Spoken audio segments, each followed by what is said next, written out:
batu kita hilang terus, dan sampai ada disebut-sebut ratu batu bara, tapi nggak ditangkap-tangkap ini orang.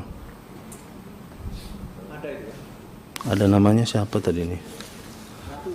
Ya, ratu bara. Ini produksinya 1 juta 1 bulan, Pak. Siapa orang ini? Tapi nggak ada laporan SDM ke kita. Kan Paulin namanya. Saya bilang tangkap orang ini. Siapa yang melindungi orang ini? Nyuri, Pak, batunya. Ini batu curian, tapi bisa dijual ke luar negeri. Kan kacau ini. Semua tahu ini pemain batu bara, dan tambangnya diambil mereka semua. Waktu kita kunjungan Kalimantan Timur itu, ini yang dibicarakan, Pak. Gara-gara dia, infrastruktur yang dibangun Pemda rusak semua. Benar kan Pak Dirjen? Itu yang disampaikan kepala daerah. Nah, itu Pak. Tapi nggak dipegang-pegang ini orang. Apa ini duitnya sampai ke kementerian, saya nggak tahu juga. Iya kan? Karena banyak Pak, 1 juta 1 bulan dengan harga 2,5 juta batu bara. 2,5 triliun itu uangnya. Nah, itu Pak, sampai saya panggil Dirkrimsus, sampai saya panggil Kapolda, ini siapa Pak? Saya bilang, kenapa nggak ditangkap ini? Nggak ditangkap juga.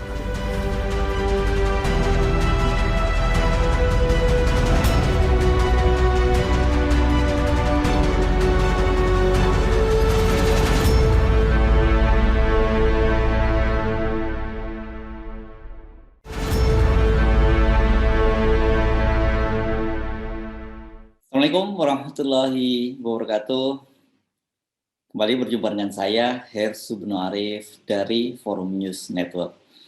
Rapat kerja Komisi 7 DPR RI dengan Menteri ESDM Arifin Tasrif hari Kamis kemarin berlangsung panas.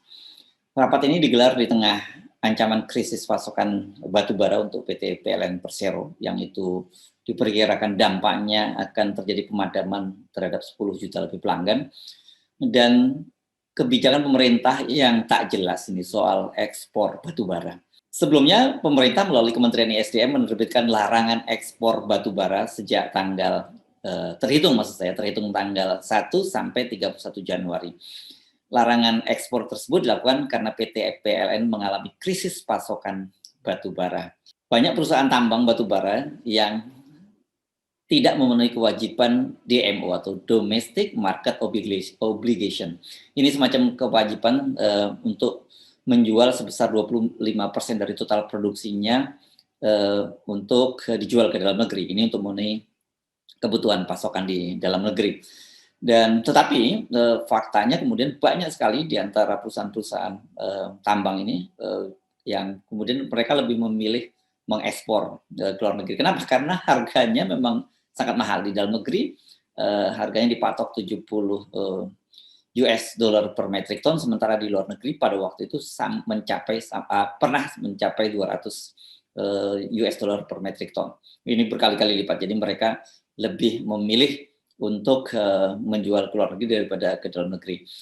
Nah, anehnya inilah yang kemudian ternyata dalam beberapa hari saja setelah ada larangan itu, kemudian pemerintah melakukan evaluasi dan kesimpulannya bahwa larangan ekspor itu dicabut hanya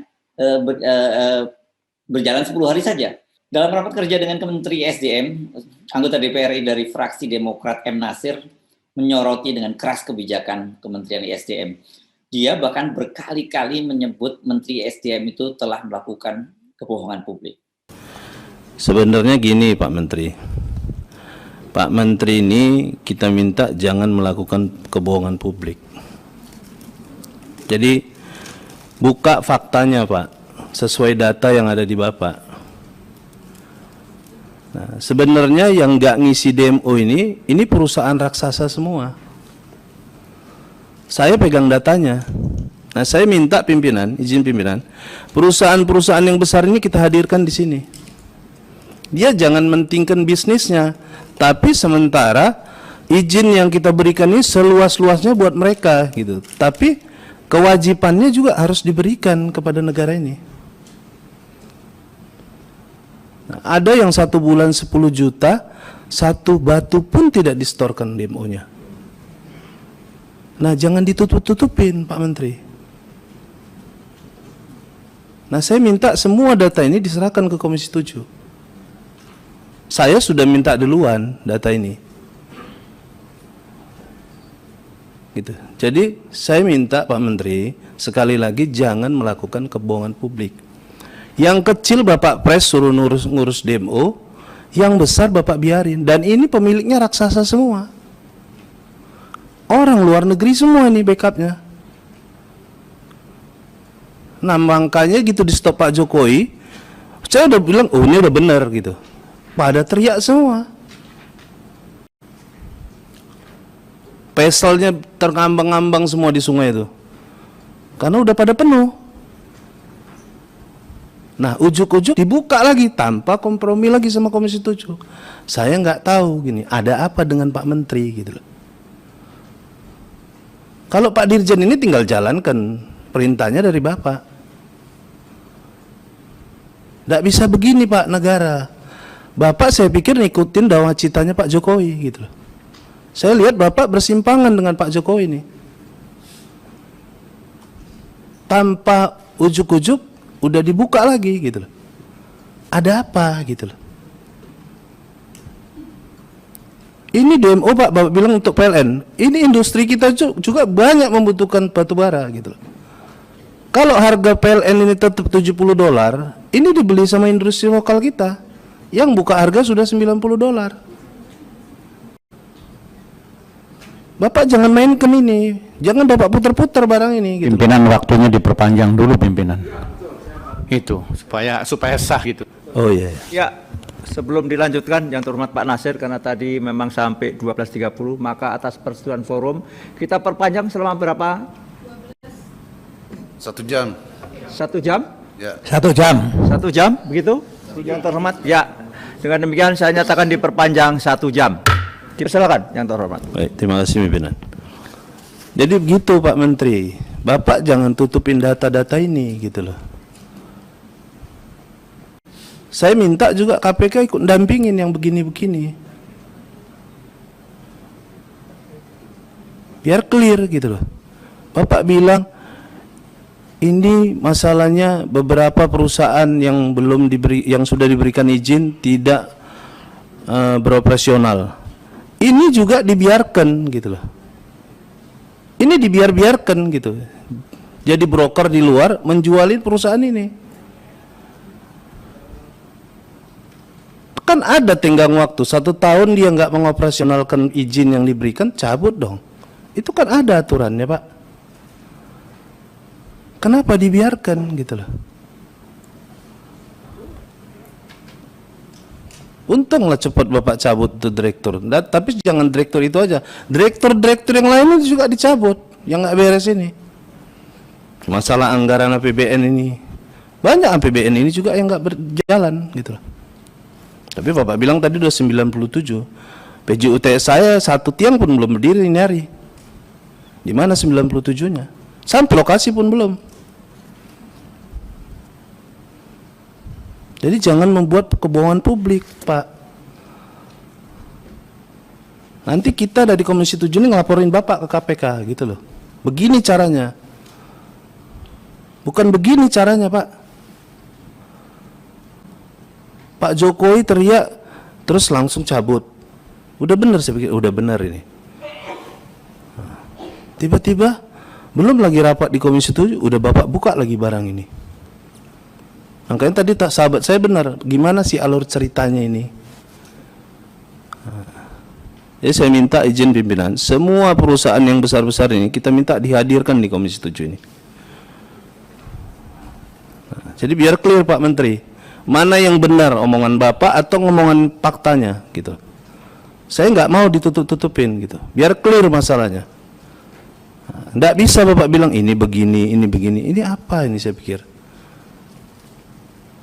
Kami pergi ke Kalimantan Timur Pak, kunjungan Komisi 7 dengan Pak Dirjen. Saya tanya di depan Pak Dirjen, berapa izin luas yang diberikan oleh kementerian? 20.000 hektar. Berapa produksi yang Bapak bisa produksi? 5.000 hektar dengan jangka waktu 20 tahun, Pak. Berarti 15.000-nya berapa tahun lagi harus selesai? Apa kebijakan Bapak sebagai menteri? Apa harus kita tunggu 60 tahun lagi selesai nih? Jadi pimpinan, saya minta masalah izin-izin ini pun kita perkecil semua izin-izin untuk meningkatkan produksi dan pendapatan negara. Jadi kita minta semua data diserahkan ke Komisi 7 dan kita bahas satu persatu berapa kemampuan perusahaan itu untuk mengelola. Bapak mau tentukan 10 tahun dia bisa ngelola, 20 tahun silakan. Kita kasih semampu yang mereka kerjakan. Selainnya lepaskan kepada perusahaan-perusahaan lain.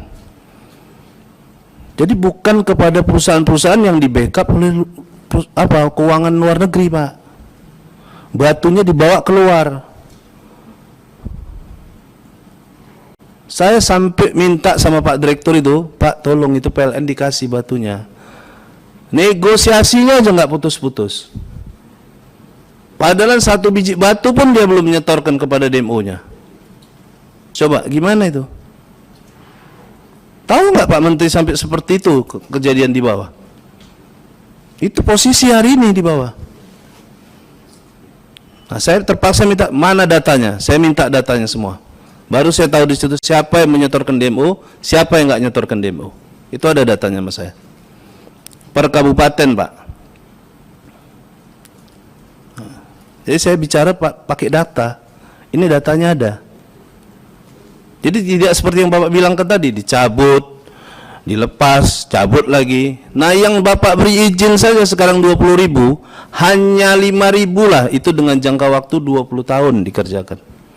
Kalau tiba-tiba nanti presiden berikutnya moratorium, ini mau jadi apa, Pak? Nah, Bapak berpikir dong, bagaimana regulasi ini bisa berjalan dengan baik? Saya minta pimpinan segera dibentuk nanti rapat dan kita minta semua data ini sudah kita terima dan kita dalamin semua. Jadi clear, Pak, masalah DMO ini. DMO ini kebutuhannya untuk PLN atau dengan industri kita yang ada di Indonesia. Kalau harga PLN tetap $70, pasti tetap jadi masalah. Saya yakin, karena lokal membelinya di atas harga itu, industri lokal. Nah, mau Bapak bilang itu kebutuhannya 38, mau kebutuhan 40, saya nggak ngerti. Tapi yang jelas itu itu pasti akan jadi masalah. Itu Pak. Jadi saya minta Pak Menteri jangan melakukan kebohongan publik. Buka Pak di sini. Apa masalahnya? Ini diskusikan dengan Komisi 7. Sama-sama Pak. Undang-undang lebih kuat Pak dari PP Bapak. Entah apalah Bapak buat di situ. Saya pun nggak ngerti lagi. Banyak kali peraturan Bapak buat di situ. Saya pun pusing jadinya. Saya tahu undang-undang yang tertinggi di negara ini. Jadi biar clear Pak jalannya. Selain soal kebijakan yang tak jelas, Nasir ini juga menyinggung banyaknya pemain. Ini adanya mafia, trader-trader batu bara ini. Dia menyebut ada pemain batu bara itu yang yang terkesan itu kebal hukum. Nasir bahkan menyebut secara spesifik nama seorang wanita, Tan Paulian, yang disebut ini sebagai seorang ratu batu bara. Dan anehnya menurut dia ini orang sulit dijangkau oleh hukum gitu. Dan bahkan karena menyebut nama inilah Nasir kemudian bahkan sempat terlibat debat keras dengan Menteri ESDM Arifin Tasrif. Masalah pengawasan tambang juga, saya nggak tahu inspektor ini di mana, batu kita hilang terus dan sampai ada disebut-sebut ratu batu bara, tapi nggak ditangkap-tangkap ini orang. Ada namanya siapa tadi ini? Ya, ratu baru. Ini produksinya 1 juta 1 bulan, Pak. Siapa orang ini? Tapi nggak ada laporan SDM ke kita. Tan Paulian namanya. Saya bilang tangkap orang ini. Siapa yang melindungi orang ini? Nyuri Pak batunya. Ini batu curian, tapi bisa dijual ke luar negeri. Kan kacau ini. Semua tahu ini pemain batu bara dan tambangnya diambil mereka semua. Waktu kita kunjungan Kalimantan Timur itu, ini yang dibicarakan Pak. Gara-gara dia, infrastruktur yang dibangun Pemda rusak semua. Benar kan Pak Dirjen? Itu yang disampaikan ke kepala daerah? Nah, itu Pak. Tapi nggak dipegang-pegang ini orang. Apa ini duitnya sampai ke kementerian, saya nggak tahu juga. Iya kan? Karena banyak Pak, 1 juta 1 bulan dengan harga 2,5 juta ke batu bara. 2,5 triliun itu uangnya. Nah, itu Pak, sampai saya panggil Dirkrimsus, sampai saya panggil Kapolda, ini siapa Pak? Saya bilang, kenapa nggak ditangkap ini? Nggak ditangkap juga. Nah itu Pak Menteri, saya kok Pak Menteri pun nyantai-nyantai aja gitu. Saya rasa Bapak itu harus bicara yang Apa? Yang mana? fakta, yang betul. Ya betul. Ini yang saya sampaikan di Kalimantan Timur Pak. Iya tahu, saya tahu itu. Hah? Tapi yang lain-lain itu harap pakailah bahasa Pak, yang saya bicara pakai fakta. Nanti Iya. datanya Bapak bawa atau Apa- gini aja. apa yang Bentar Anda- pimpinan. apa- Atau gini apa saja. yang Anda sampaikan Saya minta, benar. Pak, saya minta Pimpinan, Pak Menteri, begini, kita skor rapat ini, kita minta datanya dari Minerba Ya, jadi sekarang. begini. Sebetulnya message sudah sampai. Ini kita biar berdiri. Iya. Bapak intinya Jadi data harus gitu. diserahkan nanti apa yang disampaikan tadi. Hal-hal lain saya kira yang memang tidak pada proporsinya, mohon maaf. Tadi sudah dikemukakan tentang penyimpangan-penyimpangan di lapangan memang harus segera ditindaklanjuti. Ya, makanya pimpinan. Ya. Jadi kalau rapat kita minta semua Mbak data. Saya tahu Pak perusahaan mana aja, tapi Bapak keluarkan datanya. Saya ada datanya. Saya sebelum bicara di sini, saya udah minta dengan Direktur Minerba yang udah Bapak ganti. Itu udah sama saya datanya. Nah, jadi saya tidak bicara apa adanya gitu. Dan saya sampaikan di sini perusahaan-perusahaan yang produksinya di atas 5 juta yang tidak mengirimkan demo. Karena dia lebih penting ekspor daripada urusan ini. Hanya sedikit yang bayar. Kalau soal batu bara ini dengan pemain-pemain besar dan angka triliunan yang berputar di situ, ini betul-betul banyak sekali lubang-lubangnya ya. Atau sengaja memang dibuat lubang atau daerah abu-abu. Sehingga dengan begitu uang berputar di antara mereka ini memang sangat besar sekali. Dan terkesan dalam kasus larangan ekspor batu bara ini, pemerintah itu seakan tidak berdaya. Pemerintah benar-benar tunduk pada kekuasaan para pengusaha yang kita sering sebut sebagai oligarki. Kalau sudah begini kita mau bicara apa lagi? Dan paling banter ya seperti yang dilakukan oleh para anggota DPR tadi, marah-marah kepada menteri dalam rapat kerja, dan setelah itu kebijakan kembali seperti semula lagi. Saya Hersubun Arif dari Forum News Network. Wassalamualaikum warahmatullahi wabarakatuh.